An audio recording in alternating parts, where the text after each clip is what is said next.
क्षमा कीजिए देवी संज्ञा, मैं अपना विवेक खो बैठा।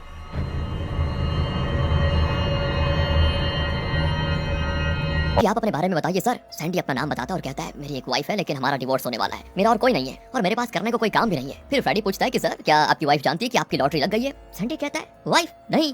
फ्रेडी कहता है कि सर बताना भी मत, बताना भी मत। ऐसा क्यों रे फ्रेडी? फ्रेडी कहता है कि सर अगर उसे पता चल गया तो आपको 250 करोड़ में से आधा उसको देना पड़ेगा। क्या आप नहीं जानते कि डिवोर्स के दौरान दोनों की प्रॉपर्टीज पति पत्नी में आधी बंट जाती है? यही तो है कानून। सैंडी कहता है कि कम से कम अपने फ्रेंड्स को तो बता ही सकता हूँ यार। वो कहता है कि नहीं सर, अगर आपके फ्रेंड्स को पता चला तो बाकी बात आपकी वाइफ तक पहुंच जाएगी और तो और आपके फ्रेंड्स आपसे पैसे मांगने लगेंगे कि तुम्हारे पास तो 250 करोड़ है, थोड़ा दे दो हमको और मुझे बताइए कि आप उनको पैसा देना चाहते हैं। सैंडी कहता है नहीं, पूरे के पूरे 250 करोड़ मेरे हैं सिर्फ, और तुम फिक्र मत करो यार, मैं किसी को नहीं बताने वाला। फिर दोनों बाहर निकल रहे होते हैं तो उसी रेस्टोरेंट में मैगी और मारियो आते हैं। अब इतने बड़े रेस्टोरेंट में सैंडी को देखकर उन्हें शक न हो जाए, इसलिए सैंडी एक पार्किंग अटेंडेंट का यूनिफॉर्म लेकर पहन लेता है और ऐसी एक्टिंग करता है जैसे वो यहाँ पर काम करता है। मैगी पूछती है तुम यहाँ पर कर क्या रहे हो? तब मारियो भी दूर चला आता है कि पति पत्नी बताओ आपस में बात कर रहे हैं तो मुझे डिस्टर्ब नहीं करना। सैंडी बताता है कि मुझे यहाँ टेम्पररी जॉब मिली थी, वही कर रहा हूँ। पर मैगी कहती है कि इस तरह धूप में कब तक काम कर पाओगे? मेरी मानो मारियो के सुपरमार्केट में काम कर लो, मैं उससे बात कर लूंगी तुम्हारे लिए। तो सैंडी भी कहता है कि ठीक है, मैं कोई भी काम करने को तैयार हूँ, तुम प्लीज मारियो से जरा बात कर लेना कि वो मुझे जॉब दे दे। अब दोस्तों मैगी के जाने के बाद सैंडी उस गाड़ी को देखता है जिसमें मैगी और मारियो आए थे। वो उस पर गमला फोड़ता है और उस पर स्क्रैचेस भी कर देता है, टायर को पंचर करता है, उस गाड़ी को बेहाल कर देता है।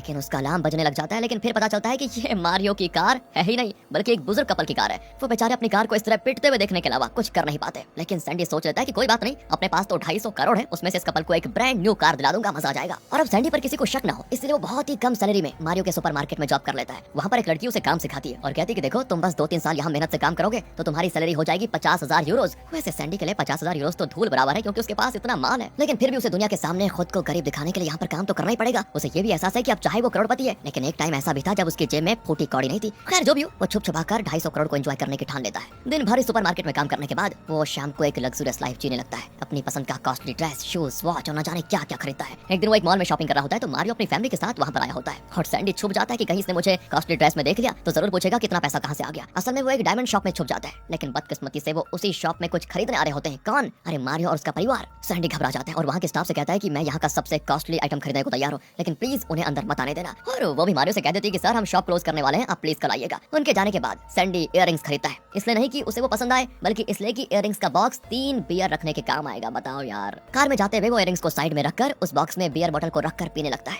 हद से ज्यादा पैसा आ जाए दोस्तों तो इस तरह की नौटंकी करने का मन करता है शायद, और सैंडी तो ऐश पे ऐश करता है और ऐश भी ऐसा कि उसे खुद समझ में नहीं आता कि वो एंजॉय किस चीज को कर रहा है। पैसों को एकदम पानी की तरह बहाता है और ये सारी चीजें ले जाकर वो घर पर तो रख नहीं सकता क्योंकि फिर मैगी को शक होगा। बाहर एक गराज होता है और वो सारी कॉस्टली चीजें वहीं ठूस देता है। बताओ, वो जो कॉस्टली वाइन खरीद कर लेकर आया था उसे घर में पड़े हुए एक चीप वाइन बोतल में भरकर मजे से पीता है। मैगी की हार्ट सुनते ही वो तुरंत अपना कॉस्टली ड्रेस उतारकर सिर्फ अंडरवियर में बैठा होता है। फिर वो आकर उस वाइन को पीती है और कहती है तो बड़ा टेस्टी है, वैसे तुम नंगे क्यों बैठे हुए हो हैं? सैंडी कहता है गर्मी है ना बहुत ज्यादा, इसलिए सब उतार दिया मैंने। अबे गधे, अक्टूबर चल रहा है और तुम्हें गर्मी लग रही है? कहकर वो पास आती है तो सैंडी अपना वो कॉस्टली वॉच छुपा लेता है जैसे कि उसको मौत आने वाली हो। और दोस्तों इसका दाम जानते हैं आप लोग क्या है? बेहोश मत हो जाना, उस वॉच का रेट है 20 लाख। मैगी को साफ पता चल जाता है कि ये जरूर कुछ छुपा रहा है तो वो उसका हाथ पकड़ती है तो सैंडी झट से अपना वॉच निकालकर सोफे के एक गैप में घुसा देता है और उस खाली हाथ को दिखाता है फिर।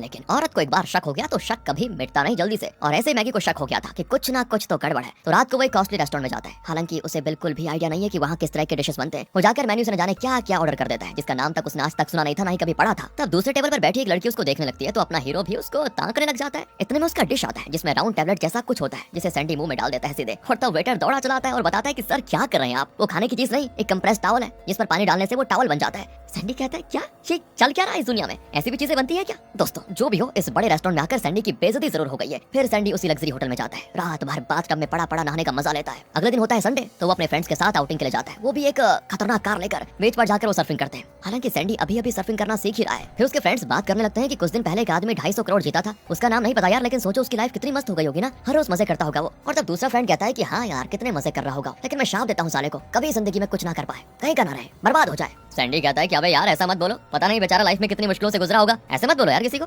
शायद उसके पास पैसे थे नहीं, ये भी तो हो सकता है कि उसकी कोई नौकरी भी नहीं थी, हो सकता है कि उसकी वाइफ उसको छोड़कर चली गई हो। यार ऐसे में अगर उसको लॉटरी लगी हो तो वो 250 करोड़ डिजर्व करता है, ऐसे मत कहो उसको। अच्छा तुम उसकी बड़ी तरफदारी कर रहे हो, क्या हो गया? कहीं तुम ही तो वो लकी मैन नहीं जिसने 250 करोड़ जीते हैं और हमसे छुपा छुपा कर तुम यहाँ मजे कर रहे हो। अब ये सुनकर सैंडी चौंक जाता है कि अबे यार इन गधों ने तो पकड़ लिया, और फिर वो खुद को संभाल कर कहता है कि अबे यार ऐसी किस्मत कहाँ है मेरी, अगर सच में लॉटरी लगी होती ना तो न जाने में आज कहाँ होता, और तुम मेरे दोस्त, सबसे पहले मैं तुम्हें बताता, तुम्हें ऊंचाइयों पर पहुंचाता अपने से पहले। और हाँ मैं इस खटारा कार में घूम रहा होता क्या? नहीं ना। अब इतने में वहाँ मारियो भी आ जाता है और वो बहुत ही बढ़िया सर्फिंग करता है। सैंडी सोचता है कि शायद इसी वजह से लड़कियां इस पर इतना मरती हैं, बताओ यार। सैंडी और उसके दोस्त वहाँ से निकल जाते हैं, लेकिन रास्ते भर उसके फ्रेंड्स मारियो की सर्फिंग स्किल्स की चर्चा कर रहे होते हैं। वो तो सैंडी का मजाक भी उड़ाते हैं कि देख ले भाई, शायद इसलिए तेरी वाइफ तुझे छोड़कर उसके साथ चली गई। बातें करते हुए वो कार को तेज कर देते हैं, लेकिन तब उन्हें फिर वही पुलिस ऑफिसर रोक लेती है। अब सैंडी तो चादर ओढ़कर बैठ जाता है कि कहीं इसने मुझे देख लिया तो सभी को बता देगी कि मैं ही लॉटरी का विनर हूँ। तो वो इनके बैग वगैरह चेक करती है तो उसमें नशीला पदार्थ होता है। अब वो पीछे की सीट भी चेक करती है जहाँ सैंडी उससे छिपकर बैठा होता है। पुलिस ऑफिसर को लगता है कि शायद ये कोई टेररिस्ट है। वो तो गन निकाल लेती है और कहती है कि चुपचाप बाहर निकलो वरना शूट कर दूंगी अभी कभी। सैंडी को मजबूरन बाहर निकलना पड़ता है और उसको देखकर पुलिस ऑफिसर कहती है आप। सैंडी कहता है कि हाँ मैं बस अपने फ्रेंड्स के साथ एंजॉय कर रहा था।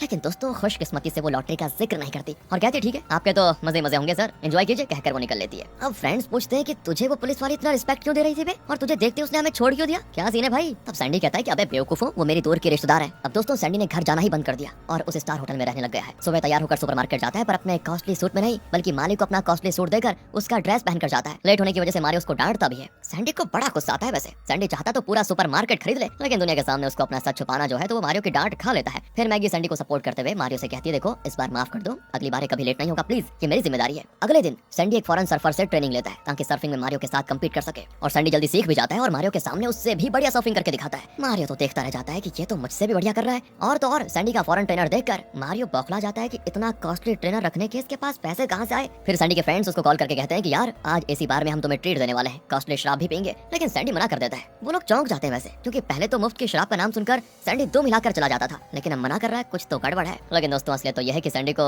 बहुत ही कॉस्टली शराब पीने की आदत पड़ गई है, इसलिए सैंडी को दूसरी शराब चीप लगती है और वो उसको पीना ही नहीं चाहता। उसके बाद तो सैंडी भाई साहब एक लग्जरी बोट खरीदने के लिए फ्रेडी के साथ उस ओनर से मिलने जाते हैं जिसके बोट पर सैंडी पहले काम करता था। वो ओनर तो चौंक जाता है कि इसके पास मेरी बोट खरीदने जितनी रकम आई कहाँ से, ये तो मेरी बोट का टॉयलेट साफ करता था। वैसे दोस्तों उस ओनर को पैसों की सख्त जरूरत होती है तो वो कहता है मैं 5 लाख यूरोस में अपना बोट बेचूंगा। अब सैंडी उससे कई ज्यादा दाम देकर ये बोट खरीद सकता है, लेकिन वो इस आदमी से बदला भी तो लेना चाहता है, क्योंकि इसने न सिर्फ सैंडी से टॉयलेट साफ करवाया बल्कि अपनी गर्लफ्रेंड्स के साथ मिलकर उसको चढ़ाया भी था। तो वो कहता है कि मैं 4 लाख देने को तैयार हूँ, लेना है तो लो वरना मैं चला। इस पर वो कहता है कि ठीक है मुझे मंजूर है। और तब सैंडी कहता है कि मुझे बोट के टॉयलेट एकदम साफ चाहिए, अच्छे से क्लीन करके दो। और इस पर वो ओनर खुद टॉयलेट को साफ करके उसी तरह उसे कैन में लेकर जाता है और फिर सैंडी को मिलता है बस दोबारा सुकून। और इस तरह दोस्तों वो उस लग्जरी बोट को खरीद लेता है। एक दिन सैंडी और फ्रेडी कुछ कॉस्टली चीजें खरीद कर लौट रहे होते हैं तो सामने से उसके फ्रेंड्स आ जाते हैं। सैंडी एक कचड़े के ड्रम के पीछे छुप जाता है, लेकिन पकड़े जाने के डर से वो सारे कॉस्टली आइटम्स कचड़े में डालकर एकदम कैजुअली बाहर निकलता है। वो भी चौंक जाते हैं कि तुम्हारा तो हुलिया ही बदल गया यार, इतना कॉस्टली सूट तुमने खरीदा कैसे? और अब सैंडी भाई साहब एक वाहियात कहानी बुनना शुरू कर देता है कि मैंने एक नई जगह पे नौकरी ली है जहाँ इस तरह के हाई क्लास सूट्स बनते हैं। वो इन सूट्स के कंफर्ट को टेस्ट करने के लिए मुझ जैसे कुछ लोगों को हायर करते हैं। हम उन्हें पहनकर बाहर चल फिरकर उन्हें रिपोर्ट देते हैं कि इसमें क्या दिक्कत है, क्या बढ़िया है। इस तरह न जाने वो क्या क्या बकरा होता है दोस्तों, जिससे उसके फ्रेंड्स का शक और मजबूत हो जाता है कि जरूर ये हमसे कुछ छुपा रहा है। इसी बीच सैंडी ने कचड़े में जो कॉस्टली चीजें डाली थी उन्हें कॉर्पोरेशन वाले उठाकर कचड़े के साथ लेकर जाते हैं। सैंडी भागकर उन्हें रोकना तो चाहता लेकिन नहीं रोक सकता वरना उसकी पोल खुल जाएगी ना। जैसे तैसे अपने फ्रेंड्स को मैनेज करके सैंडी घर आता है तो मैगी के पेरेंट्स आए होते हैं और फिलहाल वो नहीं जानते कि ये दोनों डिवोर्स करने वाले हैं, इसलिए मैगी विनती करती है कि प्लीज उनके सामने एकदम नॉर्मल रहो, जैसे कि हमारे बीच कोई दिक्कत नहीं है। फिर सब खाना खाने बैठते हैं। मैगी तो अपने पेरेंट्स को काफी वाइन सर्व करती है, जिसको देखकर सैंडी के पेट में जलन होती है, क्योंकि असल में उसने बहुत ही कॉस्टली वाइन उस चीप बोतल में डाल के रखी हुई थी और उस कॉस्टली वाइन की हर बोतल का दाम लाखों में होता है। मैगी के पापा तो कहते हैं कि इतना टेस्टी वाइन तो मैंने लगभग 10 साल पहले एक लग्जरी होटल में पिया था, उसके बाद आज पी रहा हूँ। फिर सैंडी का वॉच देखकर कहते हैं कि अरे बेटा ये तो बढ़िया वॉच पहन के रखा हुआ है तुमने, इस ब्रांड का वॉच तो मार्केट में लगभग 50 लाख का बिकता है। सैंडी कहता है कि नहीं पप्पा जी ये तो मैंने प्लेटफॉर्म से खरीदा, ये सिर्फ 300 यूरो का है, उस ब्रांड का डुप्लीकेट है ना। पापा कहते हैं ठीक है तो फिर मुझे भी ये खरीद दो ना।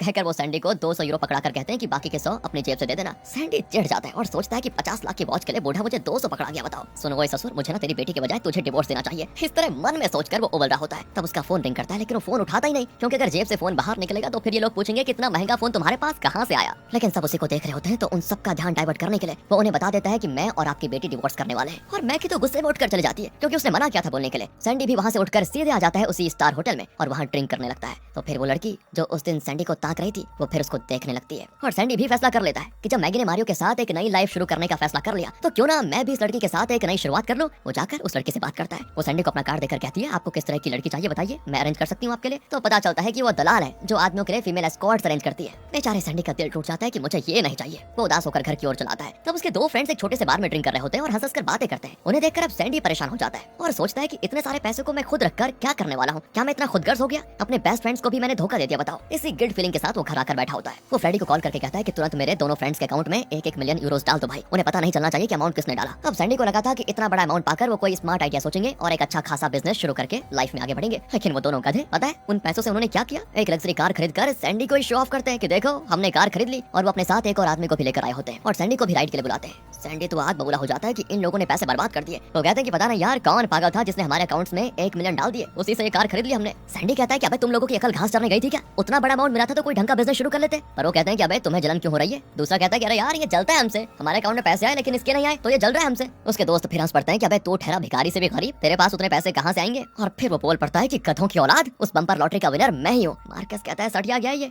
इसकी बातें मत सुन और गाड़ी शुरू कर। और वो जोश में बिना रिवर्स गियर डाले एक्सीलरेटर को दबा देता है तो गाड़ी एकदम से पिकअप हो जाती है और आगे जाकर गिरती है खाई में। अब कार तो गई काम से, लेकिन चारों बच जाते हैं और चिल्लाते हैं कि यार एक ही दिन में गई अपनी लग्जरी कार। सैंडी कहता है कि अबे चुप हो जाओ, मैं दूसरा खरीद दूंगा तुम्हारे लिए, मुझे बिलीव करो यार, मैं ही हूँ वो 250 करोड़ का विनर। तब जाकर उन्हें विश्वास होता है और वो खुशी से नाचने लग जाते हैं। फिर सभी मिलकर पार्टी करते हैं, बड़े से बड़े पब्स में जाकर खूब मस्ती करते हैं। सैंडी को बड़ी खुशी होती है कि उसके पैसों को वो अपने फ्रेंड्स के साथ शेयर कर रहा है। सभी मिलकर खुश होते हैं। फिर सुपरमार्केट में सैंडी काम कर रहा होता है तो ससुर जी आ जाते हैं जिनके हाथ में वही कॉस्टली ब्रांड की वॉच होती है जो उस दिन सैंडी ने पहनी हुई थी। पता नहीं बेचारे सैंडी ने उन्हें खरीद कर दिया था या अपनी ही वॉच उनको दे दी। ऊपर से वो कहते हैं कि बेटा मेरा ये वॉच देखकर मेरे कुछ फ्रेंड्स ने भी इस तरह के डुप्लीकेट वॉच की मांग की है, उन सबने पैसे दिए हैं, इसमें 1000 यूरोज है, प्लीज इस जैसे 4 और वॉचेस खरीद कर ला दो ना, बाकी के जो भी पैसे ऊपर नीचे होंगे वो तुम डाल देना। पता नहीं मेरे किस जन्म के पाप की सजा है यार ये ससुर, अबे करोड़ों लगेंगे 4 वॉचेस खरीदने में। ये सारी बातें सोचते हुए सैंडी बहाना करता है कि पापा इस वॉच का स्टॉक खत्म हो गया है, लेकिन मैगी कहती है कि पापा कितने प्यार से मांग रहे हैं, कहीं से खरीद कर दे दो ना। सैंडी और कर भी कह सकता था, बेचारा 1000 यूरोज ले भी लेता है। पापा के जाने के बाद मारियो आता है। वो किसी भी तरह सैंडी और मैगी को अलग कर देना चाहता है ताकि मैगी के साथ उसका लाइन क्लियर हो जाए, लेकिन क्या है ना मैगी को उसमें जरा भी इंटरेस्ट नहीं होता। और जब सैंडी उसे वार्न करता है कि ये मारियो एक नंबर का फ्रॉड मालूम होता है, वो तुम्हारा फायदा उठाने की कोशिश करेगा, तो मैगी सैंडी को और जलाने के लिए मारियो की तरफदारी करती है। पर असल में मैगी अब सैंडी से अलग नहीं होना चाहती क्योंकि सैंडी ने इस सुपरमार्केट में अच्छे से काम शुरू कर दिया है। वो अपनी फ्रेंड से कहती है सोचती हूँ सैंडी को डिवोर्स ना करो, वो मेरी खातिर नौकरी कर रहा है और लगता है वो सुधर गया है, पर पता नहीं कब उसके अंदर का निकम्मा जाग जाए और वो पहले जैसा हो जाए, बस इसी बात का डर है मुझे। और तब अचानक उसे सुपरमार्केट का कॉल आता है। वो तुरंत निकल जाती है। वहाँ मारियो स्टाफ को बताता है कि ये सुपरमार्केट जब्त होने वाला है क्योंकि कई दिनों से ये घाटे में चल रहा है, शायद इसे कोई और खरीद लेगा या फिर हमें दुकान बंद करनी पड़ेगी। अगर अचानक इस तरह से स्टाफ को पता चले कि नौकरी चली जाएगी तो सोचिए उनकी क्या हालत हुई होगी। मैगी भी दुविधा में होती है क्योंकि सैंडी और मैगी